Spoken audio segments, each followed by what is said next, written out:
Ladies and gentlemen, welcome to the Musician's Mentor podcast. I'm your host, Travis Mark, and today I have the privilege of speaking with the charismatic Sham 69 UK session drummer extraordinaire, Robin Guy. Robin Guy has done stints with Rachel Stamp, Bruce Dickinson. Obviously, as I mentioned, Sham 69, he's played with pretty much everybody. He's done the session and clinic world for years. And we get into a Faith No More story, which I thought was freaking hilarious. Robin's a true inspiration. He's been going through some personal stuff the last few years, which we talk a little bit about. But he just keeps on rocking, man. People set him up, Robin knocks him down. Can't say enough good things about this guy, so we're going to get straight into it. But as usual, leave us a rating or review if you're getting stuff from this. And, ladies and gentlemen, the one and only Robin Guy.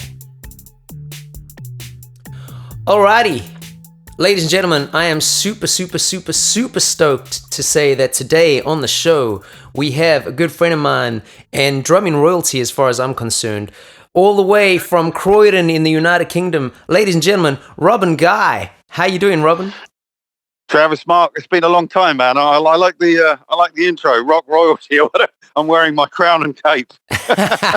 Hey, listen, I know you and I briefly spoke for a couple minutes before I hit record, but it's so true, dude. I remember seeing you for the first time. I'd read about you a couple times in Rhythm Magazine.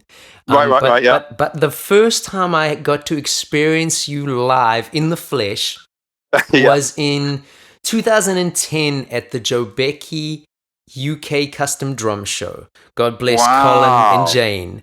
And yes.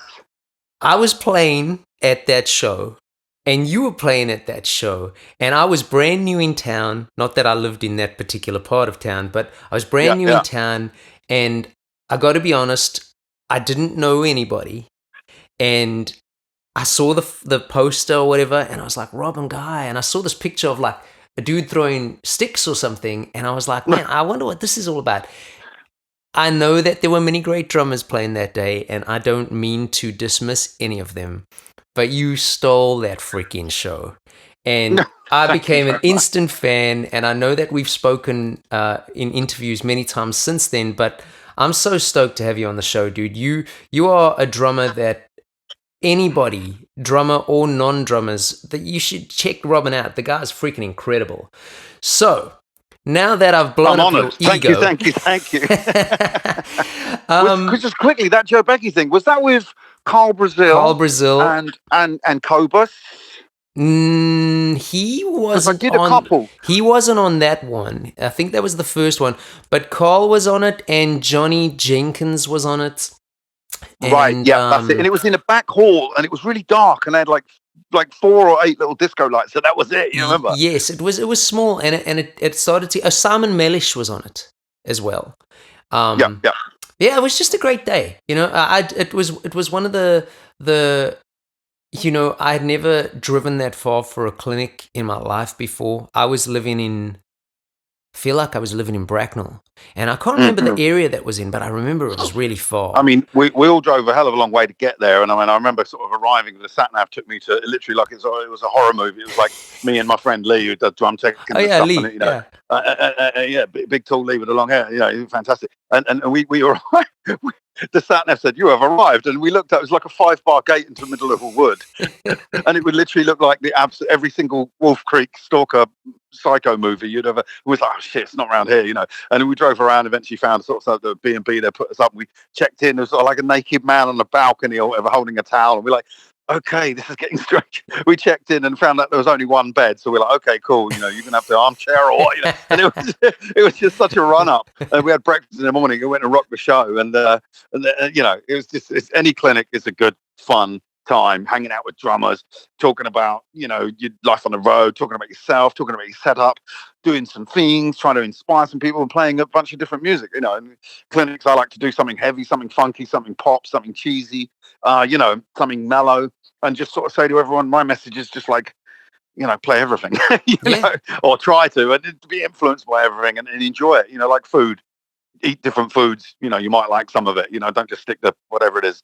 fish and chips, or you know what I mean? Exactly. So let's delve a little bit more into that. Let's talk about your beginnings. Now, again, I don't Yeah, mean for this to sound ignorant or anything. I don't want to sound like a yeah. broken record. I know we've spoken before, but Mm, let's for purpose of a new audience here. Tell yeah. us a little bit about your beginnings, how you kind of got into drumming. What was it Mm. that drew you to it, and not even just drumming. What was it about music that attracted you? Well, I mean, it's not a cheesy. I mean, maybe it's a cheesy question. It's a brilliant question. I mean, I think first off, I'll say my statement is that and I think a lot of people would empathise with this is, you don't choose the drums choose you.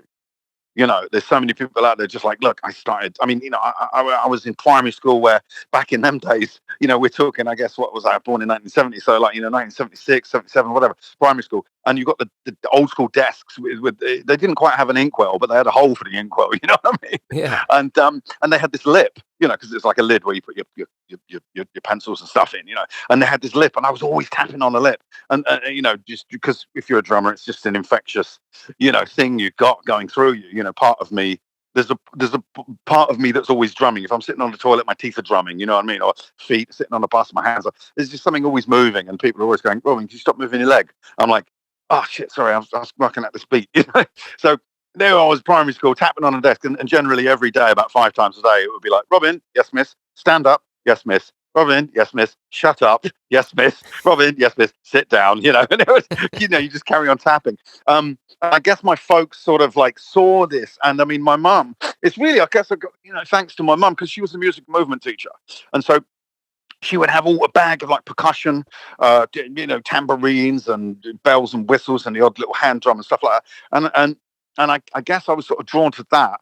And right early on, she took me to see Buddy Rich at the Sadler's Wells Theatre in Eastbourne. And obviously that's just, it's just mind blowing. And shortly around that time as well, she took me to, and I don't know if you've heard of these, but it's a tribe called the Kodo Drummers.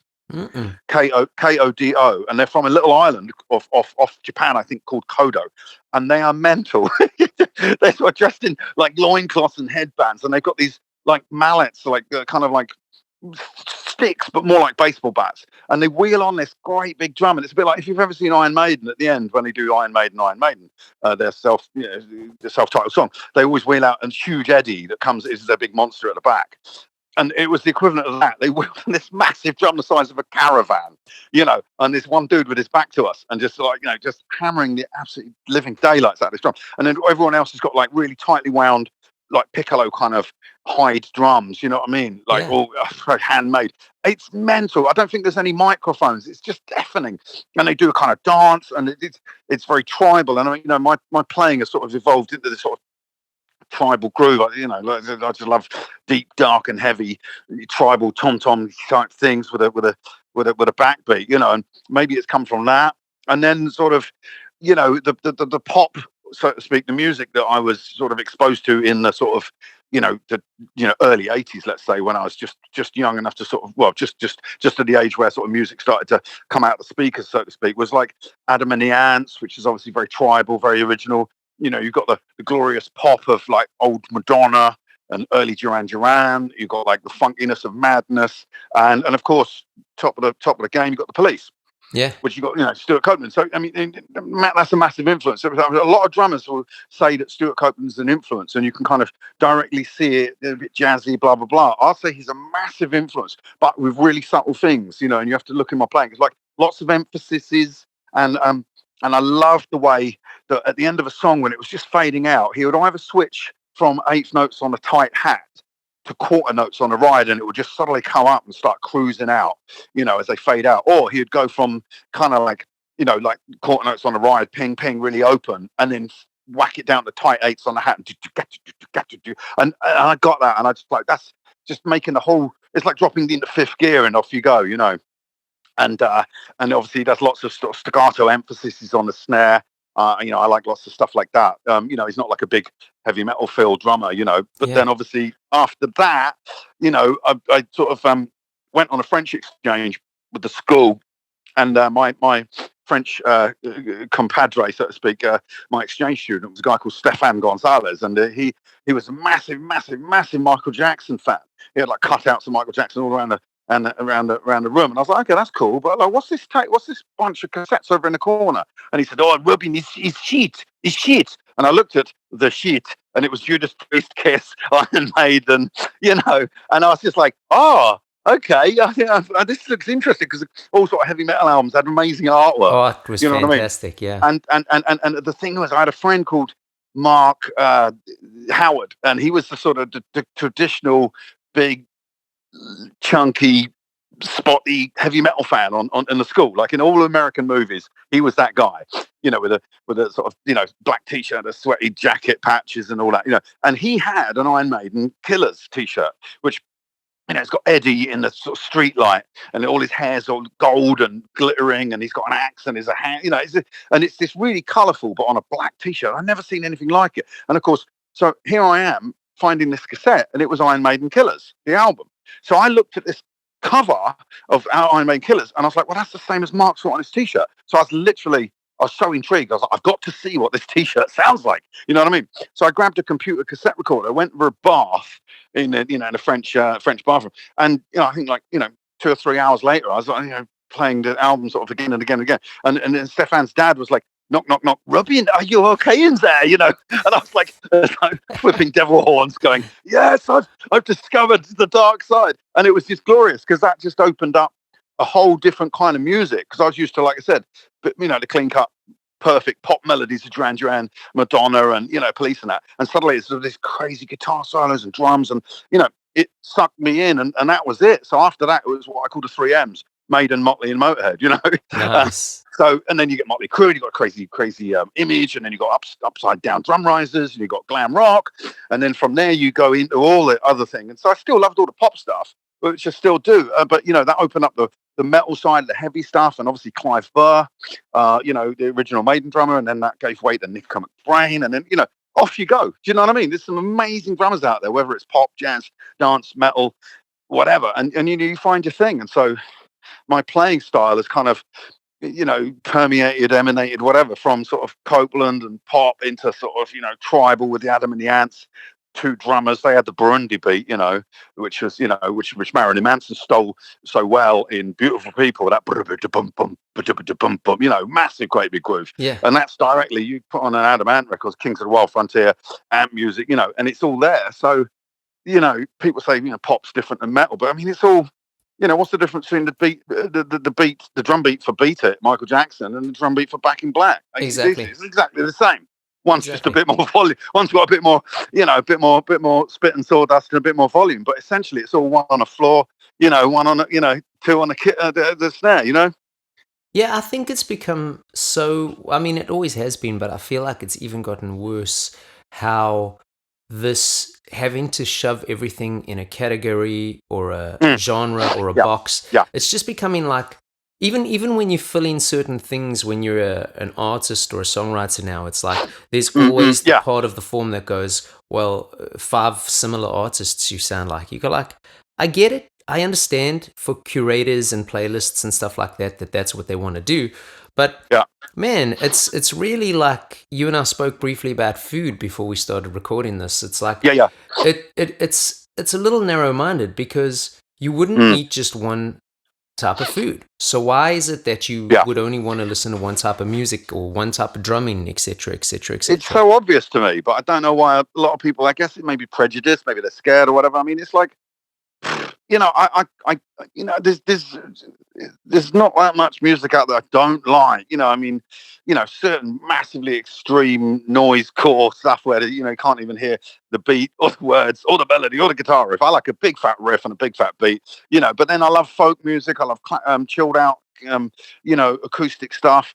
I mean, just everything. I hate people who go, I only listen to metal, or I only listen to hip hop, I only listen to dance. Everything else sucks. And it's like, well, I've got, for my clinic tracks, like I said to you a minute ago, I do a heavy song, a funky song, a pop song, an acoustic song, a folky one. But also, when I wrote like 3 clinic tracks for myself, and one's like based on a drum and bass rhythm.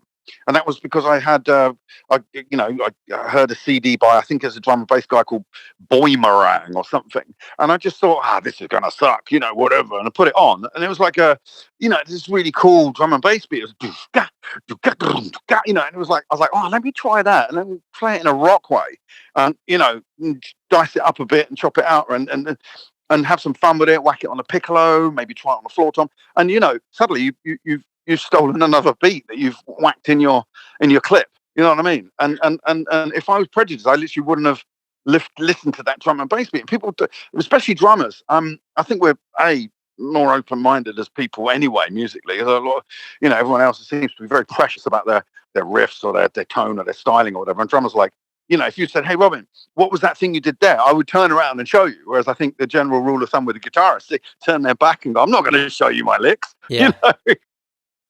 You know, I mean, I've stolen all my stuff off people, you know what I mean? And then you mix it around and it comes out as Robin Guy, you know. But you know, I could tell you specific beats. I'd be like, right, Travis, see this bit coming up, right? That I nicked that off the guy from Junkyard. That I nicked the guy from Biohazard. That's a police thing coming up. That's the guy from Stock Mojo. This is an amazing thing. This is an Adamancy. You know, you'd be like, oh my God, you're right. You're such a fraud. You're a fraud. But Robin the fraud guy. I'm sure if you talk to Stuart Copeland or Dave Weckl, you know, they're like, well, I nicked that off Steve Smith. Oh my God, I took this off guard, you know. And what are you going to do, you know? Exactly. So how did you start gigging, and sort of how old were you when you figured out that maybe this is something you could do? You could be a pro. Well, again, using back the police as my sort of answer. I remember at my school, when I got secondary school, I was like, you know, I got the inklings of like maybe I wanted to start doing drums and playing and that. And we didn't have a drum teacher, so it was kind of the general music teacher would have drums. And I remember going for a lesson, and he just sat there, and this is amazing. I even carried on doing drums after this. He just sort of sat down and dejectedly said, you know what, Robin, I hate drums, or something like that. You know, it would have made it more sense if you go, you know what, Robin, I fucking hate drums. You know, and it was that kind of statement. And I was feeling so dejected, going, oh, I can't help you there, teach. You know, so we sort of muddled our way through the lesson, and it amounted to nothing.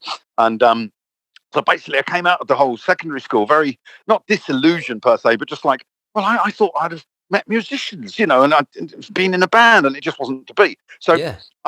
I went to college, not because I wanted to go to college, but I think my parents went, you're going to college. You know, enrolled me on like drama course for a couple of years. And basically I'd read in a police annual interview with, I think it was Sting or Copeland, but let's say it's Stuart Copeland. And they said, where did you form?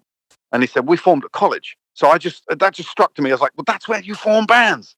It didn't happen in school. The police formed in college. That's where I'm going, you know. So I was like, right, I'll do this drama malarkey, you know. And lo and behold, I saw some guy with like, you know, sort of spiky long hair, and we immediately bonded.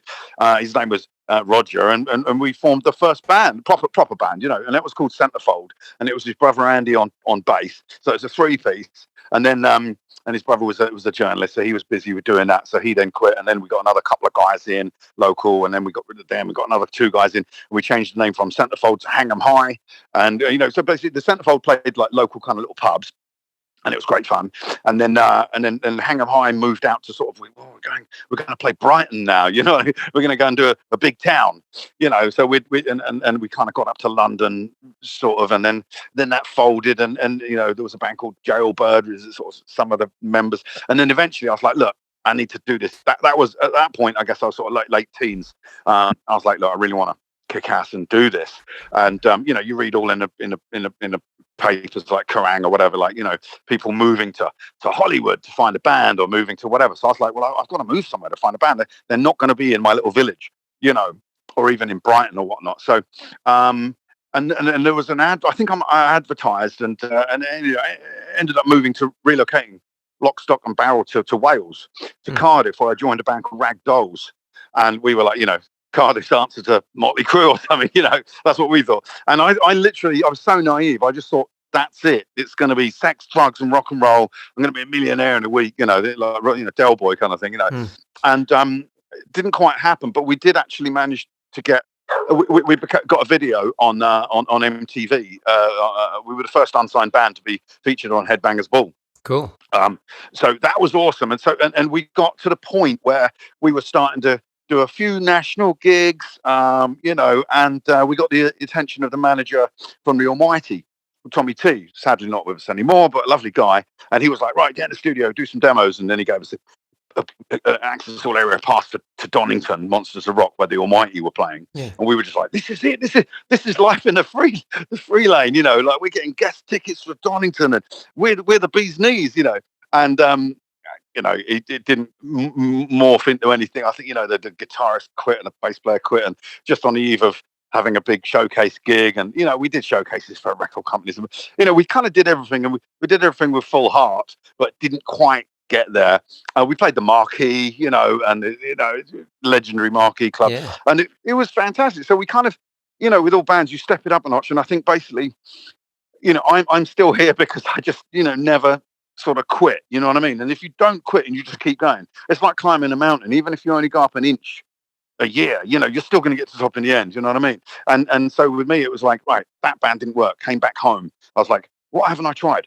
London. So I was like, let's go to the biggest ad I can find in London, and got that audition, and that was another crazy story and another crazy band, and you just keep chipping away, and I think the general rule of thumb, which is if you interview like successful people or millionaires or people like, I think it was maybe a Richard Branson quote, is like the people who fail, they fail once, and then they give up. Whereas millionaires or successful people like me, we fail all the time, but we keep getting up. And I think it's the fear of failure that puts the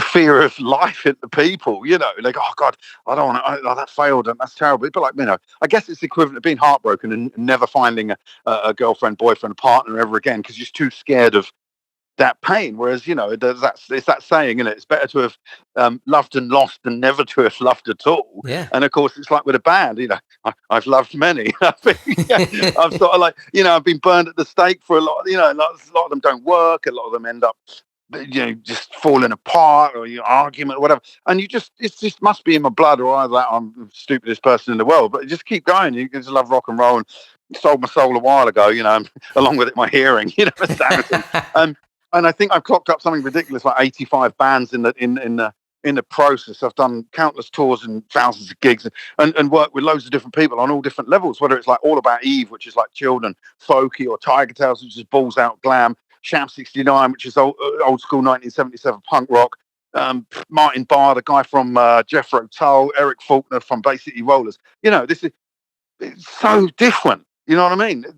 And then I'm sort of the common denominator in all of that, whether it's, my sticks, my sound, my look, or whatever. I'm trying to be flexible as much as possible while still putting me into it. Do you know what I mean? Exactly. So let's talk a little bit about a sort of side path that we can take from some of the stuff you just spoke about. I mean, you've played in so many bands. I mean, Sham 69, GMT, Rachel Stamp, Tiger Tails, etc., etc., etc. So I know this is possibly a little bit of an awkward one, and I've had the discussion with a few people on the show now already, but what is your approach to trying to get along and deal with so many different personalities when you're in these bands? Especially not so much when you're doing one-off gigs. One-off gigs are easy. You go do the gig, everybody's always in a good mood, you go home, you don't see each other for another week. For sure. But when you're in bands and you're in a van and you're in each other's space for, and the honeymoon period is over. Yeah, because it definitely does get over at a point. Everyone's always on such a high when you're doing like a big thing, opening a festival or closing a festival, supporting somebody.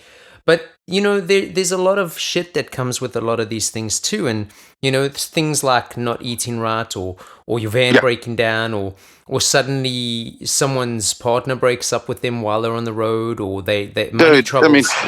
Join a band, isn't it? You know what I mean? Yeah. It's like it's there's so many things that I just find that no one really ever talks about. I've obviously spoken about them a few times on this podcast, but what's your approach to that? Just dealing with different personalities, dealing with some of the struggles on the road, just dealing with that little voice inside a lot of musicians' heads that go, if you went and got a real job, and I hate that phrase, but you went to Yeah, get a yeah. real job, you would have It's just- pension and security, and now you're in this van with these motherfuckers and blah yeah. blah blah blah blah. Right. What's Well, what's your mindset in that well, regard? first off, that's an absolutely brilliant question. I'd urge you to ask it on every single blooming podcast, because you're going to get so much different answers, and it's also an insight to the person, whether they're a doormat, whether they're an egotistical dictator, whether they're, I think it's like, that guy you're telling me about, the jam night, he walked in looking like a millionaire and he couldn't play for shit, and he's swallowed by his own ego. Yeah. You can, so many different people, and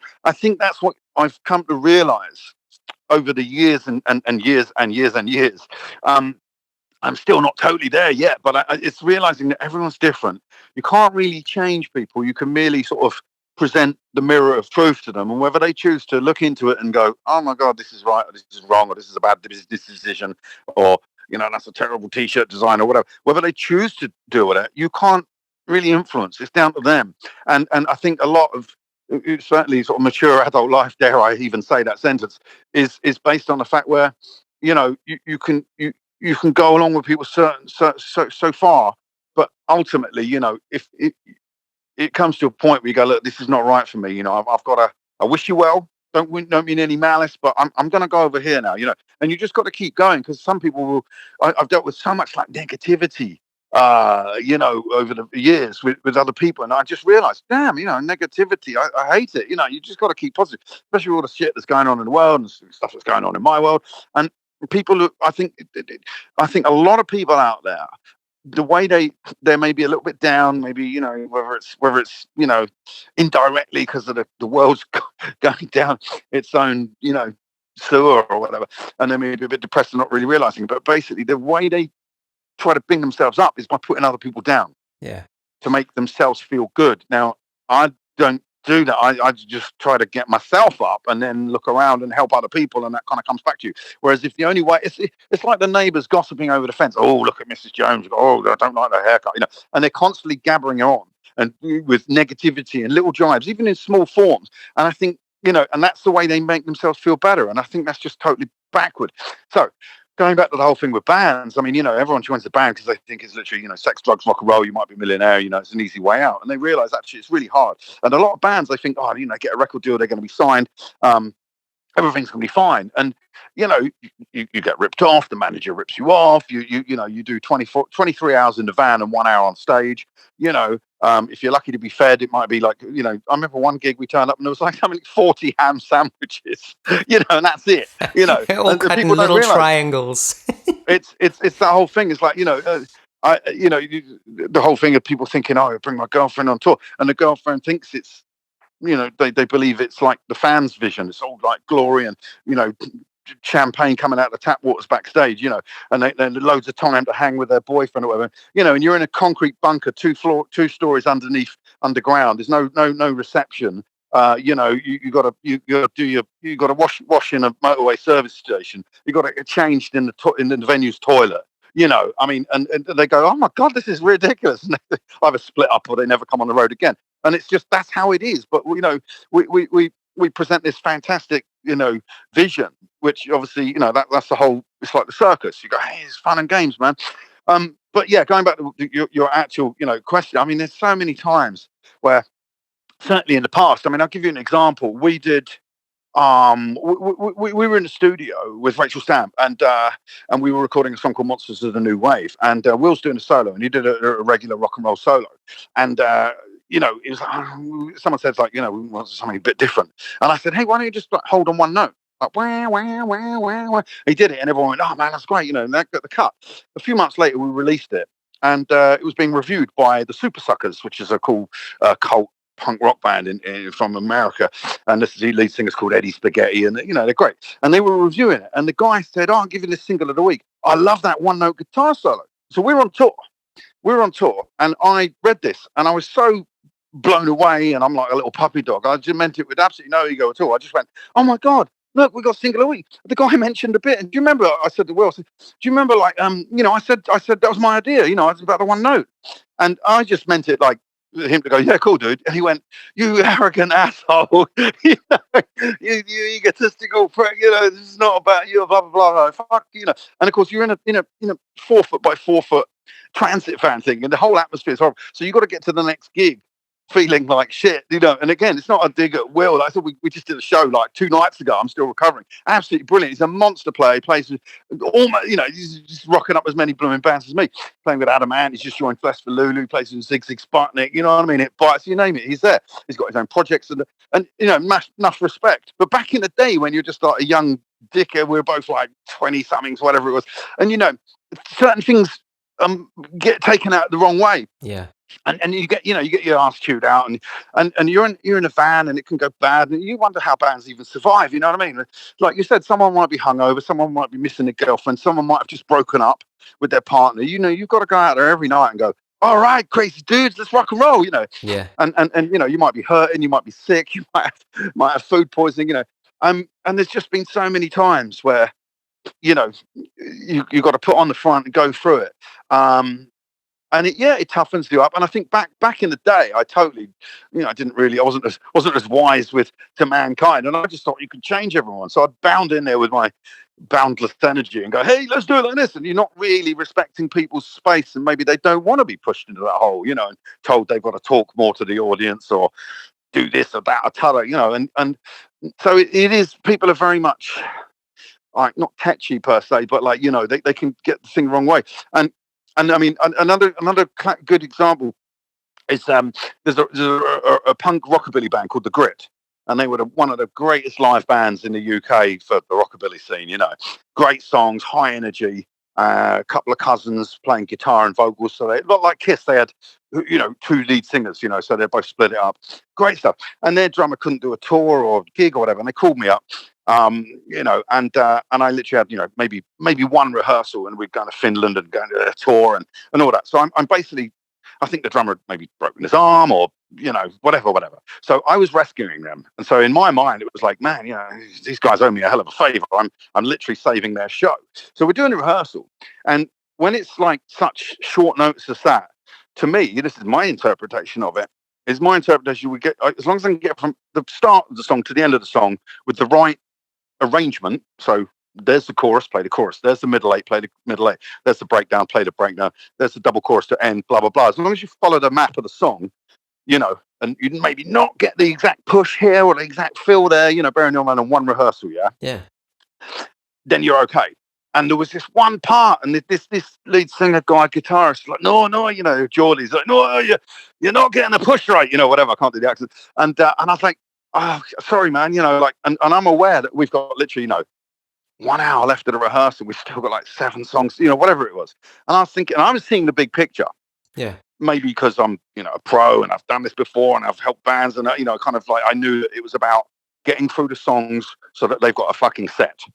Not getting that intro of that particular bit absolutely perfect like the record. Now, I'm not covering my ass to saying it's a mistake or anything, but it was just he kept going, no, he kept stopping the song. You're not getting a push right. And it was starting to really, really get on my tits, really piss me off. And I was starting to get like, not cross or angry because I'm not really that kind of guy, but I was thinking deep down, I was saying to myself, fuck you, I'm rescuing your tour, man. Yeah. Let me, this push is absolutely not going to make or break the set, but getting the right arrangement is. So with respect, shut the fuck up and let's get the arrangement. But I swallowed that. And he was getting quite, irate and, you got to get it. We can't do this song without this, blah, blah, blah. So then I just took a big breath, and this changed my whole world from there on in. I basically went, all right, let's work out this push. And we got the forensics out. We got the magnifying glasses out, and we went through it again and again and again. And once I got it right, it became like putty and like a lovely flower. It was like really happy. I just realized at that point, you've got to, cater for these guys and girls' insecurities and you kind of have to, as a session player, you've got to absorb it all.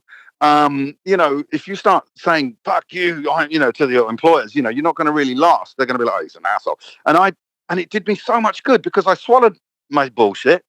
I let this guy do his bullshit with the push. We got the push correct. And then we moved on. and he was so happy, and that's what I'm talking about. Let's rock, and changed the whole dynamic in the group, and we rocked it. And from there on in, it was brilliant. And it was just such a small thing. It wasn't like the big intro fill I was getting wrong, like that's the big pop hit and everyone knows it and you're screwing it up. No, it's just a simple push or something. But I just remember going, and at that point, I realized, hey, every person you work for is going to be different. Some people are going to be like, we don't care what you wear. We don't care the fills. Just give it some rock and roll, And you go, okay, fine. Other people are like really specific, and I think you've got to really bend and twist with them as much as you can. I mean, within reason, obviously. So, like I said, when I'm working for, Jimmy Percy, Dave Parsons, the original 1977 Sham 69, it's a different ball game than when you're, doing something with, say, Rachel Stamp or the Fiascos, or even when I was doing the stuff with Martin Barr, it was a whole. All of his songs were what do you call it without words? Instrumentals. Sorry, brain freeze. They were all instrumental. So I'm trying to learn these songs, and of course, one's called "Merry Go Round," but of course, it's not like the chorus goes "Merry Go Round, Merry Go Round." There's nothing. So I had to write my own notes, going kind of skippity lula, jumpity jump, merry wedding bell song, or whatever. I wrote some utter crap, but it made sense to me. So you just got to do everything a bit different than with other people, and I still want to sort of put my mark on it. That people go, yeah, that's Robin. He's solid, and he's gets his power into the group, whatever. But yeah, that's what I would say. And again, the old me would be like, nah, screw them, they owe you. But the mature me would be like, yeah, they may owe you, and they might not even thank you for saving their goddamn thing. Like I said, each to their own. You get through it. You know what I mean? Yeah, and that's sort of one of the things that attests to the fact that you're pro. It is hard. It's tough out there dealing with people, dealing with no sleep, dealing with the wrong, food, or you don't eat at the time you're doing it, blah, blah, blah, But that's, again, it's experiences. I've got 1,000 stories of things going wrong and going right, being brilliant. Like I said, even the fact that I remember an interview with the guys from Pantera, and they were like, look, we have to eat 2 hours before the show, not sooner, because we got to digest it, and because we'll throw it up. And I'm thinking, well, this is Pantera, they're heavy metal drinking band, they don't give a shit. And but no, they were really specific. They're like, ideally, I think there's also Dave Lee Roth. I think it's like, I've got to eat 3 hours before playing. Any nearer the show time, forget about it. And so it becomes like a science, because your body's an athlete. If you're doing singing, backing vocals, and drumming, and so little things like that you learn from, and then we did a gig with GNT at Yardbirds, and we did the, all the way up to Hull, is it Grimsby or something like that, and long way in the van, and we'd got out, and then we did the loading, and then we set it up, and then we sound check, and all this time we're like, I'm really hungry, and then we realized the show time's like, let's say at 9 o'clock, I was like, look, can we get some food? They're like, yeah, we'll sort some pizzas. And then we did the sound check. I was like, can we get some food? Yeah, we'll sort some pizzas. I was like, well, I kind of tried saying to them, look, we really need them, but latest by cut off by 7 o'clock, because I've got to eat, and digest it. Yeah, no worries.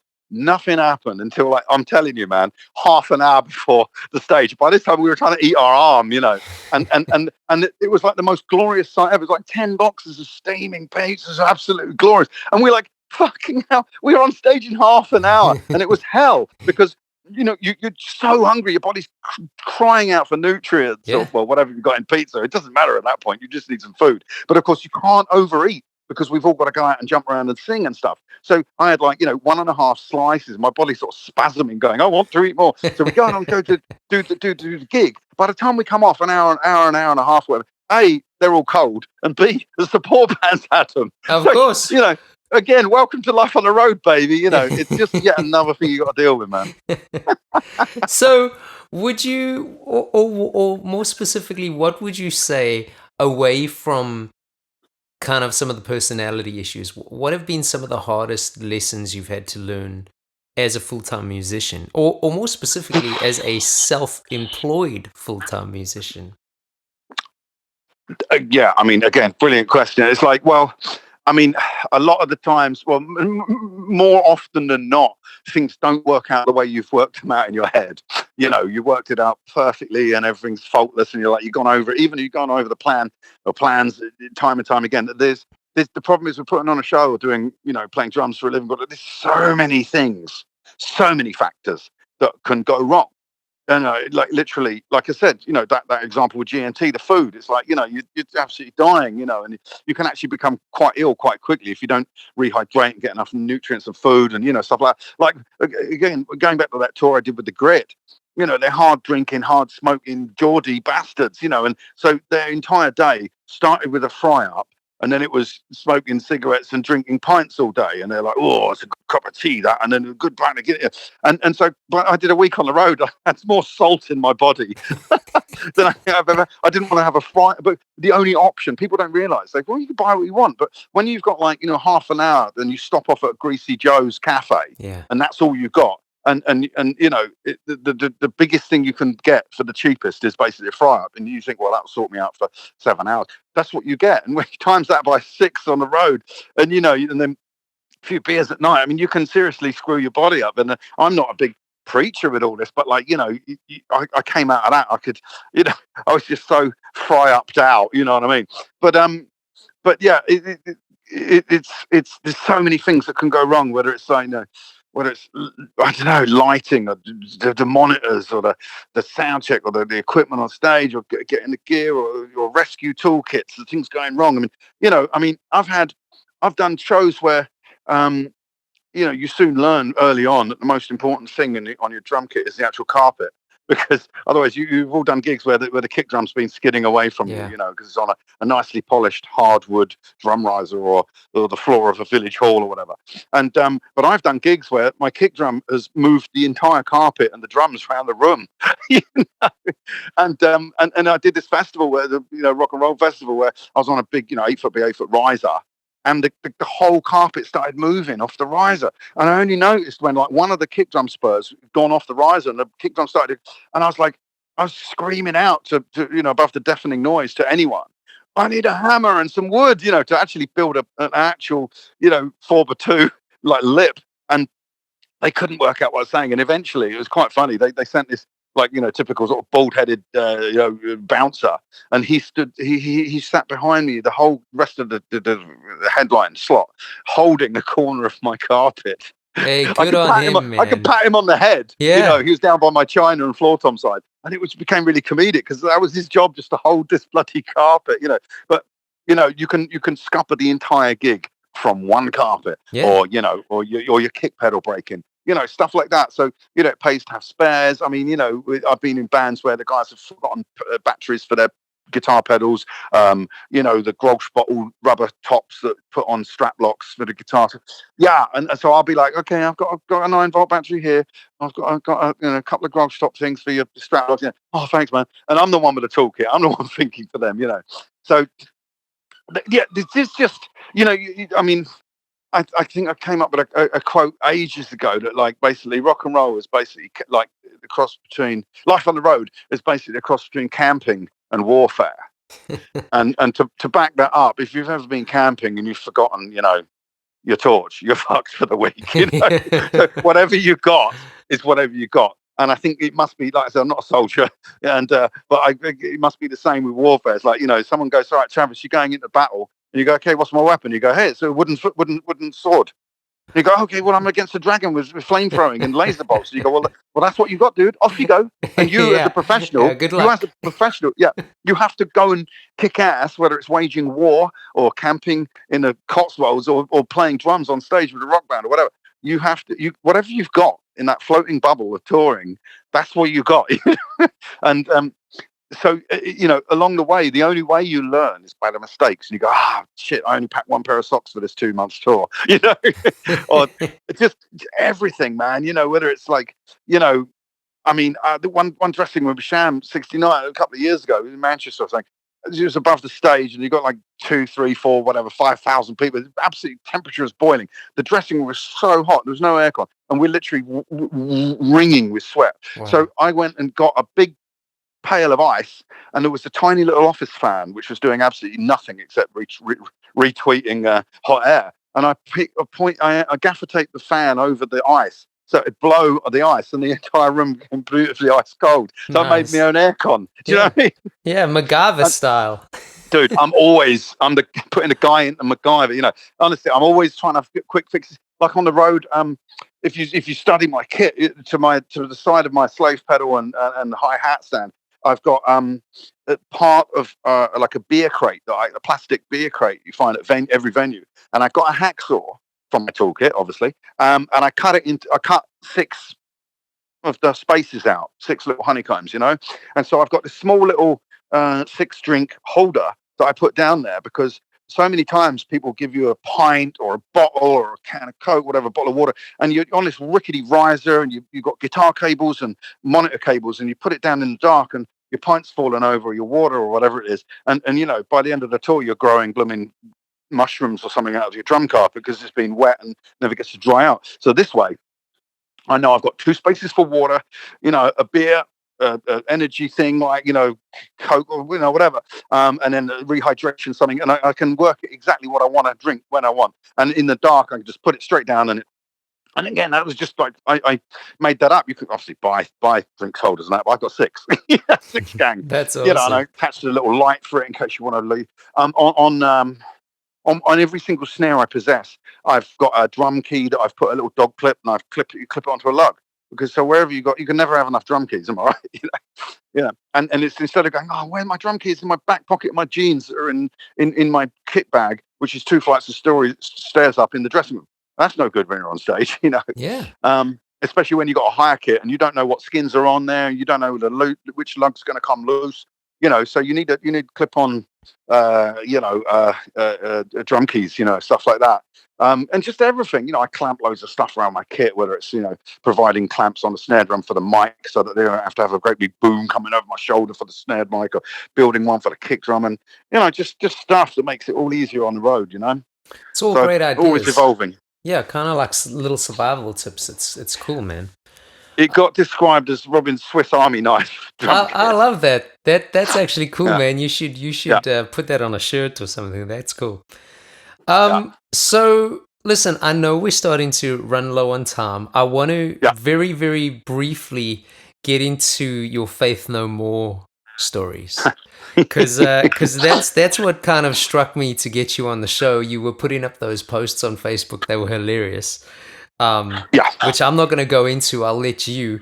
But tell us how you got that dep job with Faith No More, and tell us, if you wouldn't mind, tell us about this mask situation because I Yeah, thought that yeah, was for sure. hilarious. Well, obviously everything, however you get to anywhere in life, it usually starts with a single seed or a little thread, and you met someone's cousin, and someone's cousin knew a record producer, but all that stuff. And the thing with Faith No More is basically I was sort of roadieing for this comedian guy, a bit like an Alan Partridge guy. His name was Lenny Beige, and he had a show in the West End, kind of speakeasy club, and all kind of celebrities would get up and have a little skit with him, and he had a backing band. It was basically the Robbie Williams backing band. So it's Guy Chambers, the guy who wrote Angels, Phil Isler on bass. There's a guy called Hugo on drums. He played in Honeycrack, which is a band with CJ Wildheart from the Wildhearts. And I recognised these guys, and I was their roadie, and they bunged me like 50 quid because I had a van, and I'd set up all their gear and take them home drunk, and stuff like that. And I actually, one time Hugo, the drummer, couldn't do it, and I'd learned all the set by this point. And just as an aside note, they were like, "Oh shit, we're doing drummer down." I was like, "I know all the songs," and I got to play with the Robbie Williams backing band. Cool. So that was another thing. Anyway, so basically the crux was Phil Isler, his bass head blew up or whatever, and he said, "Robbie, can I bung you a few quid? Take this down to Ritz Studios in Putney or Fulham or whatever, And so I was like, yeah. So the next day, I was driving down to Fulham or Putney, and then found Ritz Studios, and it was like 3 different entrances. There was a workshop and an office. I was like, oh shit! Well, before I wander this bass cabin, I'll have a little scoot round, see which is the right place for, And I wandered up this staircase, outside staircase, like wooden stairs, and there's a door at the top, and it said the session connection.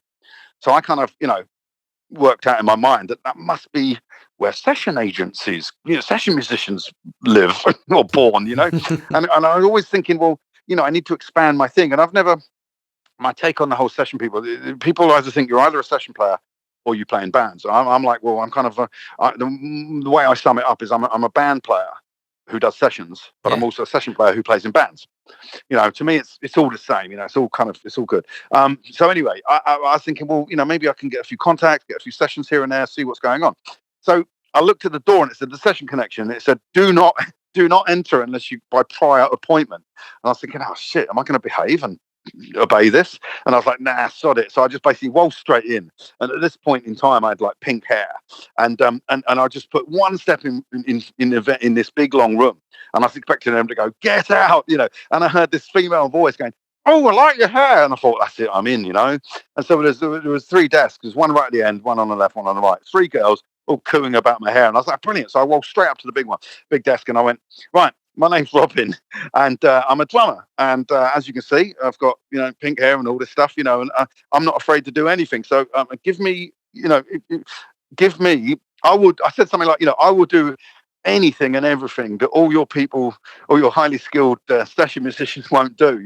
Give me the gnarly, give me the crazy. And I think they were just so impressed by my sort of balls out approach. They went, all right, cool. And I gave them my card, and my card at the time, that was a picture of me sort of shrugging, kneeling over a whole box of broken drumsticks, and my t-shirt said technical expert.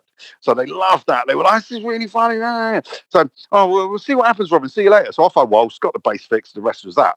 A couple of weeks later, a couple of months, whatever, the phone rings and he goes, Robin, it's Tina from the Session Connection. I'm like, uh-huh. She goes, you wanted something crazy? I went, yeah. And she goes, I've got you something crazy. And of course, at this point, I was thinking it was just going to be jumping around in the gorilla outfit, with wet or something. You know what I mean? Yeah. In the background, not drumming. And I thought, well, I'll take it. I'll infiltrate Top of the Pops, and I'll give everyone my silly business card. And she goes, are you ready for it? And I went, well, I'll do anything, whatever, give me it.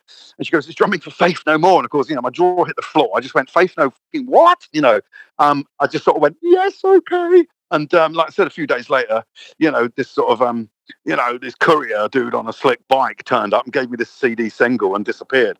And I went upstairs going, please let it not be complicated prog rock old time signature shit, and it was Ashes to Ashes, which is good old 4 before rock and roll. And I was like, I listened to it, I went, yeah, I can do this, it's going to be awesome. So got limoed to the show, and all the fans running up and looking in, and then looking really confused because you're not George Michael, and go, who the fuck is this? And they take a picture of you anyway. It's brilliant, and then you go in.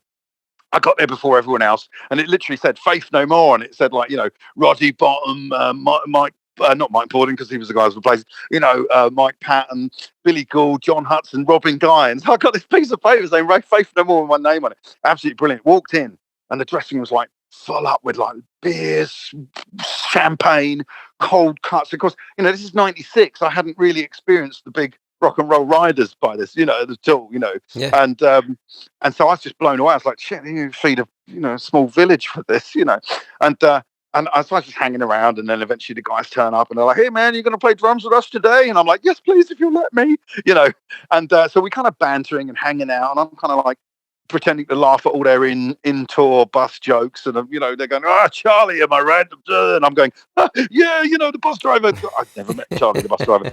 Absolutely fucking hilarious. And I shared a sandwich with Marty Pello from Wet Wet Wet because they turned up, they were hungover, and they looked in, and I got a massive baguette there. I was like, hey man, I want a nibble of this. He's like, yeah, sure man, And Hanson, I ended up setting up the drum kit for Hanson. Them little kids, they're doing mbop. And they just looked at me clutching their Dr. Pepper, and they looked at me very scared. And I just went, hey, kid, let's set up a drum kit for you. And George Michael was on the show. It was a secret appearance. The Spice Girls were presenting. Sarah Brightman. I mean, it was one of the biggest Top of the Pops around. It was brilliant to be part of. And I'm on there with bloody Faith No More. It's amazing. So we did about, I don't know, 4 or 5 sort of rehearsals in our jeans and t-shirts while they work out camera angles and whatnot, and then we're just in the dressing room, and they go, okay, right, we're going to dress rehearsal, and then they produce this this mask, which was like, now imagine a passport photo of, like, say, Mike Borden's head. So it's like, what, 1 inch by 1.25 inches. Now imagine blowing that up to like, a foot by half, the size of the head. It was pixelated as hell. It was really bad. And for the eyes, dude, they had literally dagged a pair of scissors through it. So it's this little split holes. It was really crap. And what I didn't realize at that point, and I'm glad I didn't realize, but it was so badly made, they'd tied 1 knot with the elastic. And anyway, so they said, look, we got this mask. And of course, I'd kind of heard rumors from the record company girls that said, they might want you to wear a mask. And I was like, oh shit, really? Come on, because you got to remember, this is Top of the Pops was the biggest music show for anyone in Great Britain at the time.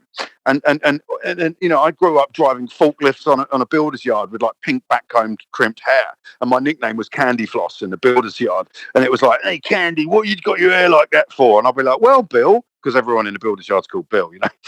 I go, "Well, Bill, because I'm a drummer." And of course, their stock response, and anyone who's a musician in the UK will have this exactly. "Oh, you're going to be on top of the pops then one day, are you?" Yeah. And I've had that 1,000 times in the builders. You're going to be on top of the pops, man. And so when you get the chance to be on motherfucking top of the pops, you know, you feel totally vindicated for all the builders out there, you know, calling me Candy Floss and whatnot.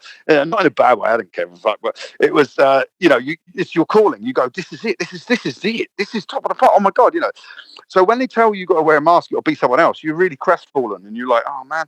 So I mildly protested, but like they were like, "Nah, man, if you don't want to do it," and this is a quote from Billy Gould, who runs the bloody show in Faith No More. I said, "Dude, if you don't want to do it," and I quote verbatim, "we'll get some monkey to wave their sticks around at the back. We don't care." And of course, at that point, I grabbed the mask and went, "No, no, no, let me be that monkey," you know, because they kind of, the whole thing is Mike Puffy Borden. He was away drumming for Ozzy Osbourne at the time, and his wife was also pregnant, giving birth, etc. So he was busy and he wasn't there. So when Great Britain called to say, "Hey, Faith No More, Ashes to Ashes is charted. We need you on top of the pops," they were like, "Okay, band assemble." Oh, no drummer. So they just flew over and to get a monkey on the drums to wave their sticks, and I was that monkey. So, you know, they just wanted to take the piss out of him. They didn't really care from their point of view who was the drummer. From my point of view, it's everything. It's the biggest thing in the world. It's top of the pops. It's not only is it top of the pops, but I'd have been happy if it was, you know, some crap indie band or whatever. But it was just Faith No More. You can't bitter, you know, most credible band of the '90s, most credible metal band, you know.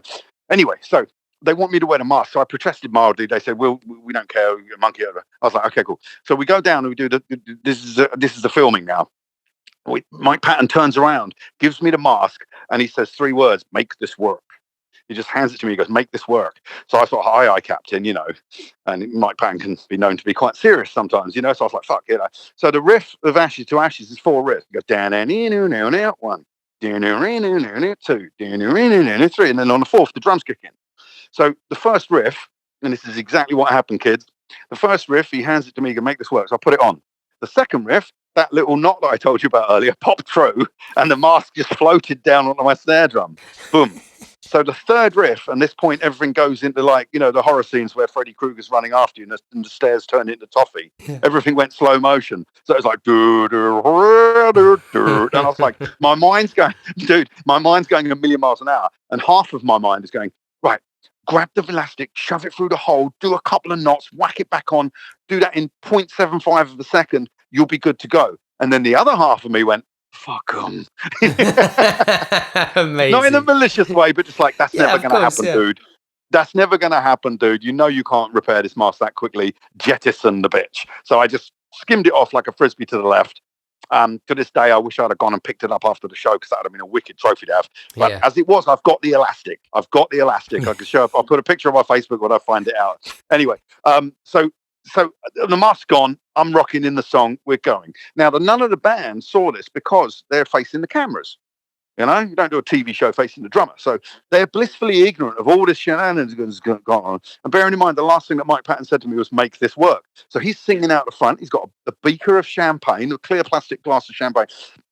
And halfway through the song, he turns around to put it down on the riser. And that's when he clocks me. As in me, RG, not wearing a mask, not Mike Borden. So at this point, bearing in mind, the last thing he said was, "Make this work." So he doesn't know. He just thinks I fucked him and, you know, and disrespected him. So he puts the beaker down and he brings up the middle finger and flips me the bird, big time. And of course, I'm shitting myself. You know, I've been abused by Mike Patton. So over the deafening monitor mix and the playing, I'm trying to shriek at him, going, "Mike, the mask fell off. It was badly made, mate." You know, and it goes, you know, no one's hearing anything. I'm just shouting stuff, fucking up the beats, you know. And so he carries on singing to the front. And then, of course, like 3/4 of the way through the song, there's a bit where he gets heavy metal. He starts screaming, and there's a solo, and it's, you know, we all lock in, and we start headbanging, we start rocking, and I think that just sort of loosened us up a bit. And he turned round, and this is the key thing: he gave me a wink. Now that could be interpreted 2 ways, in my opinion. One was like, yeah, it's all right, whatever, you know. Yeah, fuck it, you know. But I think the other one, I think knowing Mike Patton, for what he is, I think he was actually giving me respect for being a bit of a pirate, being a bit of a rebel. I think he was like, yeah, fair enough. You told me to go stiff myself, and you did, So anyway, he gave a wink. And I smile back at him, and we get a little tiny rapport, and we're rocking out, and we kill it, and it's great, So the cameras go off, and we go off stage, and of course, this is when Billy Gould goes crazy. He goes, "What the freak, man? I'm going to freaking get some freaking gaffer tape to take the freaking mask to your freaking face." I'm thinking, I'm trying to protest, whimpering, going, "But Billy, the mask was badly made and it fell off." He's like, "I don't give a fuck," So I'm thinking, shit, you know what they're going to do? And this is what happens when you do Top of the Pops. As soon as you finish your filming, they're filming someone else on another stage, while a B crew, camera crew B, like edit team, they look at the footage they've just shot to make sure it's okay, and to make sure there's no middle fingers for the next 7 o'clock children's watershed, whatever it's called, because it's on just before that, so it's got to be kiddie friendly. And I was thinking, I'm doomed, because the B crew are going to like spool through this. They're going to see the middle finger, and they're going to call us in for a reshoot. And by which time Billy Gould would have found some freaking gaffer tape, the freaking mask to my freaking face. So it'd have been game over, and I'd be telling you this very short story about how I once performed behind a mask with Faith No More and nothing else happened. But anyway, so suddenly this girl with a walkie-talkie and headphones came back and was like, "Okay, Faith No More, all right, you guys are good to go." And they all split. We jumped on a plane, went back to San Francisco within 5 minutes, whatever, So I'm left there, in an empty backstage corridor on my own, going, "We're good to go." That means that footage is going to go out tomorrow on the biggest music program in the UK with me and my pink hair, Mike Patton flipping me the bird. Amazing. And so I ran back to the dressing room to grab a beer and pack it down and try to steal as much blooming, food and drink, because I was a poor, impoverished rock and roll drummer. And I was trying to get all this champagne in my suit bag and stuff. And I found Billy Gould's passport. So this is the guy giving me all the shit, right? And I was like, "Dude, I've got your passport. I've got your nuts in my hand right now, son." You know what I mean? So I ran down to the green room, and there's Mike Patton sitting on the floor, basically having a pint of bitter or whatever, with John Hudson, the guitarist. So I just looked at him. We did that whole sup face, like, "What's up?" And he's like, "Oh yeah." And I went up to him and I said, "Mike, I believe your bass player owes me a hell of an apology." And I pulled out this passport, and he just opened it up, saw his passport, and he just looked at me and he kind of went, "Motherfucker." And it was just perfect, because after all this sort of ordeal I'd been through, Mike has given me the finger and then give me the wink, and then I've given his bass player the ability to go home, and he was like, "Motherfucker," and I think he thought I was all right by then. And then, the rest was, I disappeared. They disappeared. I got home in a limo, and I was just tripping balls for the rest of the day. And then when it came out, it was brilliant. And there's even a song on the first Sacktrick record, which is my flatmate at the time, Chris Dale, who that went on to become. We got the Bruce Dickinson show together. Sorry, not show, the gigs and that. And he was recording Sacktrick, and I got into my house, and I was so hyper that I'd just done Top of the Pops, and I wanted to tell everyone, because my flatmates weren't there. So I phoned up the guitarist guy that they're recording with Sacktrick and Chris, and I got through the answer phone. So I left this garbled million miles an hour message going, guys, it's Robin. I've just done Top of the Pops with Faith No More, and you can tune in tomorrow at 7 o'clock, and you'll see me with all my pink-haired glory. And of course, all the guys are listening to this, pissing themselves laughing. They looped it, put a hip-hop beat, and made a song called Robin's Good News. And so if you get the first Sacktrick album called Music from the Mystery Rabbits, track 5 or something, is a song called Robin's Good News. It goes, "Robin's got some news. Robin's got some news. Tell us your news, Robin. Tell us your news, Robin." And then it goes to my answer phone. It's like, "Dum, dum. Hey guys, it's Robin Guy here. I'm just, So it's technically my first session.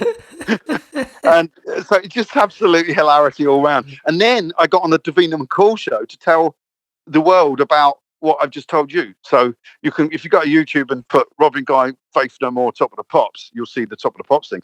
And if you type in Robin Guy, Davina McCall, you'll see the interview that, and it's kind of a similar thing, but just it's hilarious. And then of course I got Rachel Stamp on to play the end show credits of the Davina McCall show called Closure.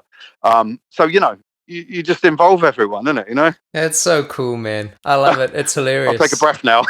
Hey, Robin, I've got one last question for you, and it's possibly a little bit of a tough, maybe sensitive one. So if you don't want to go into it, that's okay. No, far away, man. I know you've had a little bit of a tough time the last year or so or more, and I know that you're in and out of chemo, at the moment, which That's right. I hope that you're gonna be okay, and I'm sending you all the positive vibes in the world, man. Yeah, I mean, yeah, no, you're right, and I don't mind talking about it. I mean, essentially, for 4, maybe 5 years, May 2018, you know, Wow, that long ago, get I didn't realize. cramp in your gut, and the doctor delays it, blah blah blah, and eventually they go, "You've got bowel cancer, stage 4," and it's like, it's not good. You're going to do chemo. So I've been on and off chemo for a long time. I've managed to make the career continue and do all these shows, and I think a lot of people get confused because they kind of think they want to, like you said earlier about music or food, they put you in a category. They either want to put you in a category of invalid and the sympathy thing, or they want to put you up there as a rock and roll legend or doing whatever you're doing or you're a survivor. And I'm kind of like, I'll do a post where I go, hey, I'm just going for a chemo scan or having chemo or PET scan or whatever. And I'll be like, oh my God. And then I'll put a picture of me rocking out to 5,000 people with Sham 69 or whatever it is, and people go, how is this possible? And I don't know how it's possible. We're just grit and determination. You just keep going.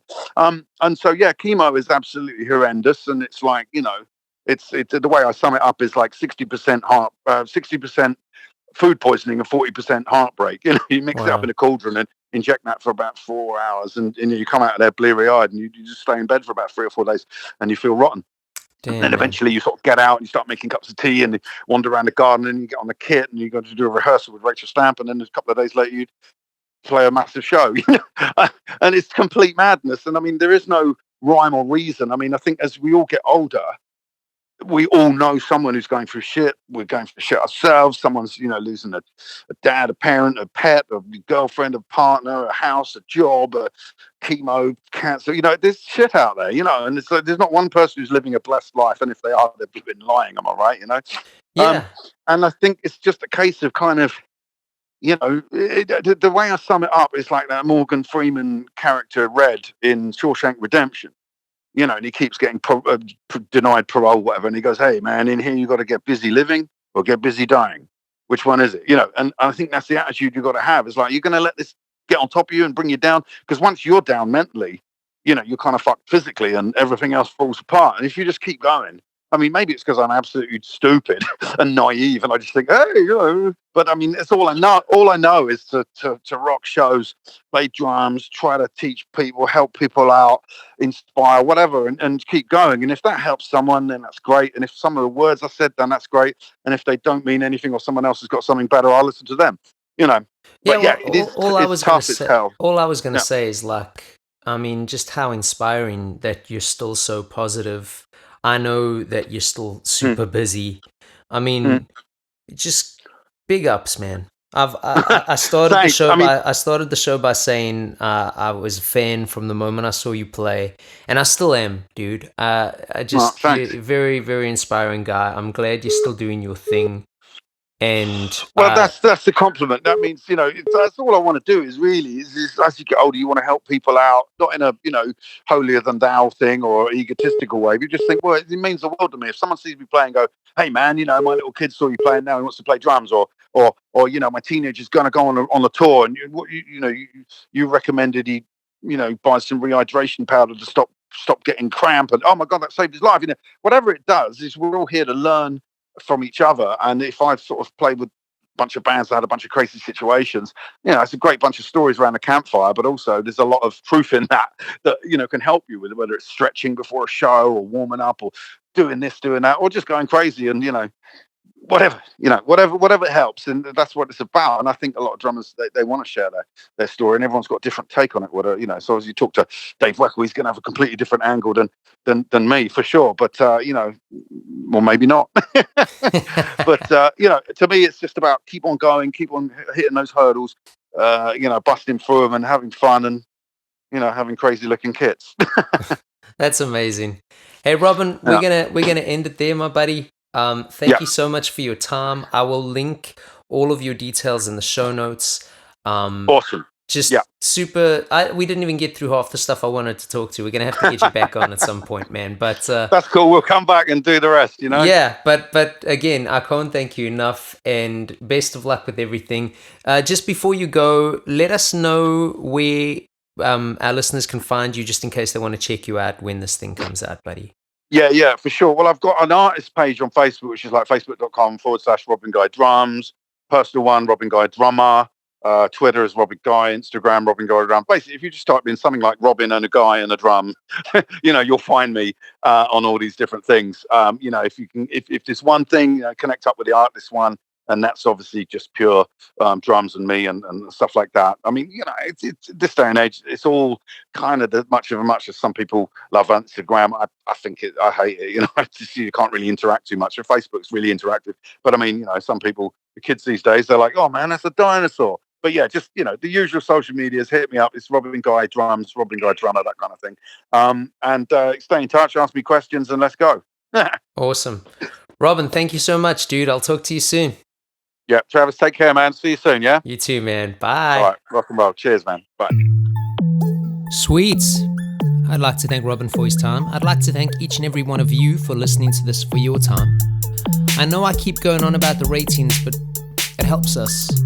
And, people take the time to talk to me about their lives, and hopefully you're getting some nuggets of information in these things.